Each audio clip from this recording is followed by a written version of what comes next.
挪威公司拒绝为美军舰加油，伦敦峰会召开，英法组建志愿者联盟援乌。欧洲为乌克兰制定和平计划，建议停火1个月。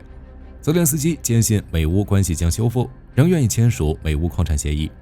美国为确保俄乌实现永久和平，暗示乌克兰要做出领土让步，并让泽连斯基下台。精彩资讯马上开始。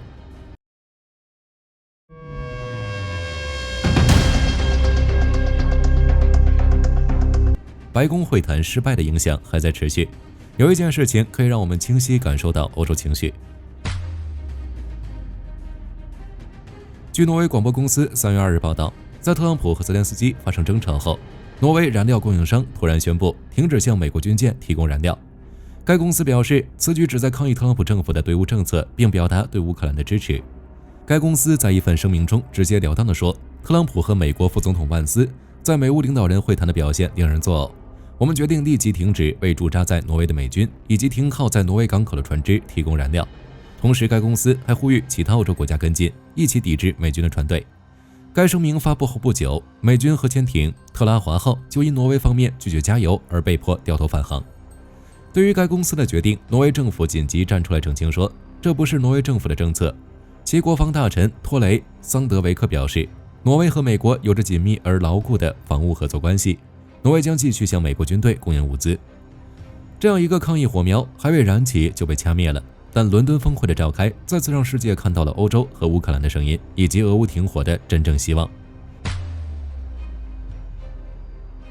10余个欧洲和欧盟国家以及乌克兰和加拿大的领导人于3月2日在英国伦敦举行峰会，就乌克兰危机和欧洲防务问题进行讨论。值得注意的是，参与峰会的各国领导人集体热情接待最后一个入场的泽连斯基，并在合影时把前排重要位置留给了他。那这场会议都有哪些重点内容呢？综合法新社 BBC 的报道，英国首相斯塔默把3月2日的会议称为是欧洲安全面临特殊时刻。他在峰会开幕时对各国领导人说，此次会议有3个目标：一、满足乌克兰的短期需求；二、达成一项持久协议以结束冲突；三、规划强有力的安全保障。为此，斯塔默表示，欧洲国家将增加军事开支，并组建一个由英法领导的志愿者联盟，为乌克兰提供安全保障。同时，英国、法国以及可能的其他1、2个国家将与乌克兰合作拟定一项停火计划，并与美国讨论共同推进。如果能达成和平协议，欧洲各国将加强乌克兰的国防能力，如英国就准备向乌克兰派遣飞机参与维和行动。同时，英国还追加了16亿英镑防务援助。斯塔默宣布称，英国将允许乌克兰使用16亿英镑的英国出口融资，购买约5000枚防空导弹，这些导弹将在英国建造。可见，英国准备与其他国家一样，通过提供地面部队和空中力量来支持和平协议。此外，斯塔默还表示，最终版本的协议必须有俄罗斯参与，但在此之前，我们不能让俄罗斯来主导，否则和平协议就不会取得任何进展。同时，斯塔默不同意美国不是一个可靠的盟友的观点，他强调欧洲必须承担重任，但为了实现和平并取得成功，必须得到美国的大力支持。他相信美国总统是希望乌克兰实现持久和平的，且欧洲需要美国提供安全保障或支持，以阻止俄罗斯再次入侵乌克兰。他称，美国是停火计划得以落实的关键。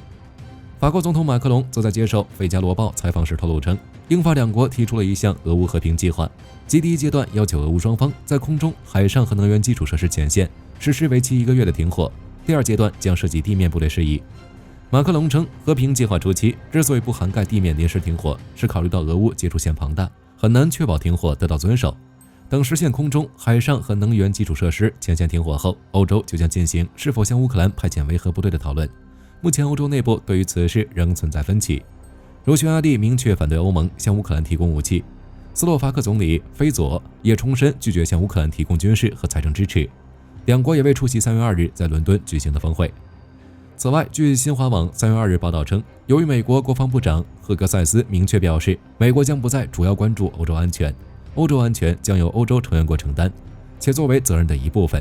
欧洲还必须承担未来向乌克兰提供绝大部分援助的责任。为此，马克龙建议欧洲国家将国防开支从 GDP 的 3% 提升到 3.5%， 以应对美国不断变化的优先事项和俄罗斯的军事威胁。他称，俄罗斯这3年来已将 GDP 的 10% 用于国防，因此我们必须为下一步做好准备。其他欧洲国家也纷纷表达了对乌克兰的支持，如丹麦宣布正式重启位于日德兰半岛的 AMA 弹药厂。据悉，这家军工厂已有超过350年的历史，是俄乌战争促使它重新开张。丹麦方面将使用该弹药厂生产的武器补充国防，同时也会支持乌克兰部队。立陶宛方面也宣布提供2100万美元，和乌克兰成立两国的军工合资体，一起研发生产武器设备。捷克总统帕维尔公开表态，2025年捷克还会继续推动炮弹协议，为前线的乌军筹备武器弹药，并呼吁欧洲建立更广泛的联盟，实现乌克兰的公正和平。波兰向乌克兰移交了最后8辆豹 2S 坦克。荷兰通过对乌军事担保法案。德国总统施泰因迈尔直言称：“我从未想过有一天我们要保护乌克兰免受美国攻击。”这充满了黑色幽默的话语，某种程度上来说，也是美欧关系的真实写照。欧洲必须承担起对乌克兰和自身的保护责任。从欧洲全力声援泽连斯基，到提高国防开支、讨论欧洲核威慑、重启炮弹工厂、拒绝向美军供应燃料等等，都已说明欧洲正在全面觉醒。只不过，据美国有线电视新闻网报道称，在美乌关系紧张之际，欧洲领导人齐聚伦敦召开峰会，是试图通过展现出团结姿态，为实现俄乌停火开辟道路，但也是从美国手中夺取俄乌谈判的主导权。另外一个值得关注的内容是，泽连斯基仍愿意签署美乌矿产协议。综合法新社、英国卫报报道，参加完峰会后，泽连斯基于当地时间下午5时30分乘坐直升机从伦敦抵达桑德林厄姆庄园，拜访了英国国王查尔斯3世。据英国皇室消息人士的说法，泽连斯基在那里受到了热情款待。他与国王的会谈持续了不到1个小时。之后，泽连斯基对记者说：“这是一次非常棒的会议，我非常感谢这次会面，也非常感谢国王陛下对乌克兰的帮助和对我们的支持。”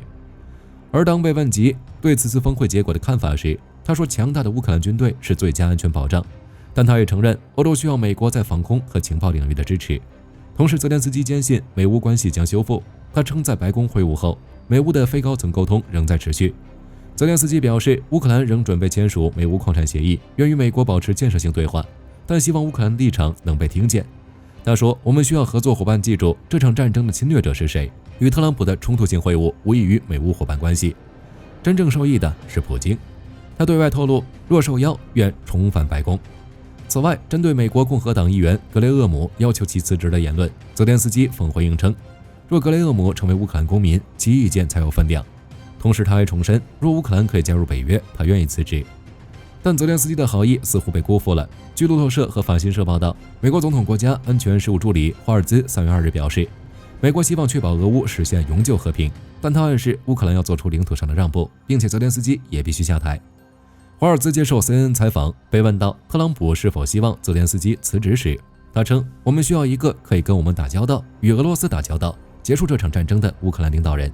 如果情况表明泽连斯基的个人动机或政治动机与结束冲突背道而驰，那我想我们就有真正的问题要处理。”同时，他还表示，我们不清楚泽连斯基总统是否准备好真诚地进行谈判，结束这场战争。与此同时，美国众议院议长约翰逊在接受美国国家广播公司采访时表示，如果泽连斯基不符合美国要求，乌克兰可能得换领导人。他称，事情一定要有所改变，要么泽连斯基觉悟，带着感激之情回到谈判桌，否则就得由另一个人领导这个国家。相较之下，美国国务卿卢比奥的表态相对温和。3月2日，他告诉美国广播公司，自从2月28日白宫那场争吵以来，他还没有跟泽连斯基或乌克兰外长谈过话。卢比奥说，当他们准备好实现和平时，我们将会准备好重新接触。据彭博社称，如今这场战争已经令美乌盟友关系紧张，同时也让欧洲面临艰难抉择，即到底是满足特朗普的要求，在援乌抗俄方面承担更多责任，还是选择牺牲泽连斯基来与美国达成协议。通过欧洲各国近期表现，虽然内部还有一定的分歧，但明显选择增加国防支持乌克兰的居多。当然，让欧洲和美国分道扬镳这样的可能性还不大，毕竟双方的关系太过紧密。当然，让欧洲摆脱对美国的依赖却是毋庸置疑的。或许有一天，特朗普会明白，不仅是欧洲需要美国，美国也更需要欧洲。好了，本期节目到这里就结束了。美乌关系还会修复吗？欢迎大家在评论区积极留言，关注火力军，不错过每一条热点资讯。我们下期再见。